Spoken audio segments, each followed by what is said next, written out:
நிறைவாழ்வு AG சபை வழங்கும் morning மன்னாவிற்கு உங்களை அன்போடு வரவேற்கிறோம்.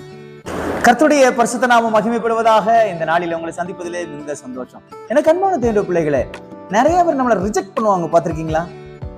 நீ ஏன் இங்க நிக்கிற, எதுக்காக இந்த விஷயத்தை நீ பேசுற, உனக்கும் இதுக்கும் என்ன தகுதி, நீ கிளம்பி போ, நீங்க வர்றதுக்கு தகுதியே கிடையாது, இதை குறித்து பேசுறதுக்கு உனக்கு தகுதியே கிடையாதுன்னு சொல்லி நம்மளை நிறைய நேரம் ரிஜெக்ட் பண்ணுவாங்க.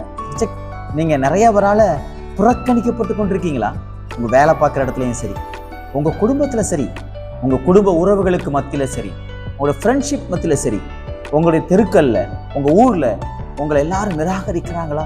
இன்னைக்கு கர்த்தர் உங்க கூட பேசுகிறார். சங்கீதங்கள் புஸ்தகம் 118 அதிகாரம் 22 வார்த்தை இப்படியாக சொல்கிறது, வீடு கட்டுகிறவர்கள் ஆகாதென்று தள்ளின கல்லே மூளைக்கு தலை கல்லாயிடுச்சு. எவ்வளவு அற்புதமான வார்த்தை பார்த்தீங்களா?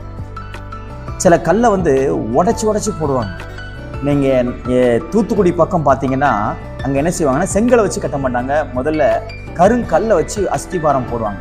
அந்த அஸ்திபாரத்தில் என்ன செய்வாங்கன்னா, பெரிய பெரிய சைஸ் உள்ள கல்லெல்லாம் எடுத்து அந்த சைஸுக்கு ஏற்ற மாதிரி சுத்தியில் வச்சு உடைச்சு சேர்ப்பாங்க. சில கல்லை என்ன செய்வாங்கன்னா அப்படியே ஒதுக்கி போடுவாங்க. கடைசியில ஒதுக்கி போட்டு எல்லா கல்லையும் எப்படியும் தேவையில்லாம மாத்திரக்கூடாதுன்னு சொல்லி எல்லா கல்லையும் உள்ள வச்சு சுவரை உண்டாக்குறதுக்கு முயற்சி பண்ணுவாங்க.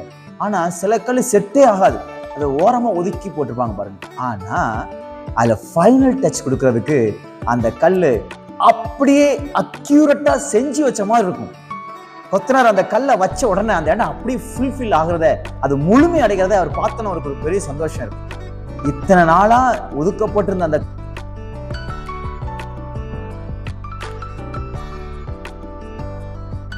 இதே போலதான் எனக்கு அன்பான தேவ பிள்ளைகளே, ஆண்டவர் உங்களை எந்தெந்த இடத்துல எல்லாம் மனுஷங்க ரிஜெக்ட் பண்ணாங்களோ அந்த இடத்துல உங்களை ரொம்ப இம்பார்ட்டன்ட் பர்சனா, ரொம்ப முக்கியமான நபரா தேவன் மாற்ற போகிறார். விசுவாசிக்கிறீங்களா? நீங்க இல்லாம எந்த ஒரு காரியம் நடக்காதபடி, நீங்க இல்லைன்னா அங்க ஒரு பெரிய எம்ப்டினஸ் அவங்க ஃபீல் பண்ண போறாங்க, ஒரு வெறுமைய அவங்க உணர போறாங்க. ஆண்டவர் இப்படிப்பட்ட ஒரு சூழ்நிலைக்குள்ள தள்ள போகிறார். எப்படிப்பட்ட ஒரு நிலைமை தெரியுமா? நீங்க இல்லாம எந்த காரியமும் அவங்களுக்கு வெற்றியாய் முடியாதபடி, ஆமென், எந்த காரியத்திலையும் ஒரு பெரிய மனநிறைவு இல்லாதபடிக்கு தேவன் உங்களை கொண்டு போக விரும்புகிறார். ஆண்டவர் இன்னைக்கு அப்படிப்பட்ட ஒரு அற்புதத்தை செய்ய போறாரு.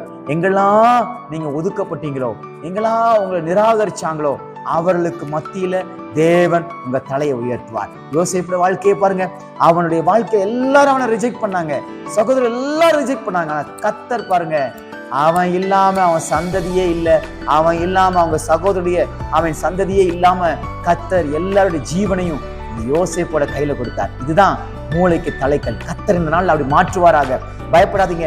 எங்க நீங்க ரிஜெக்ட் பண்ணீங்களோ அங்க கர்த்தர் உங்களை தலையை உயர்த்தி உங்களை சந்தோஷத்தினால சமாதானத்தில் நிரப்பி எல்லாருக்கும் முன்பாக உங்க பெயரை பெருமைப்படுத்துவாராக. இந்த நாள் உங்களுக்கு ஒரு ஆசீர்வாதமான நாளா இருப்பதாக. God bless you.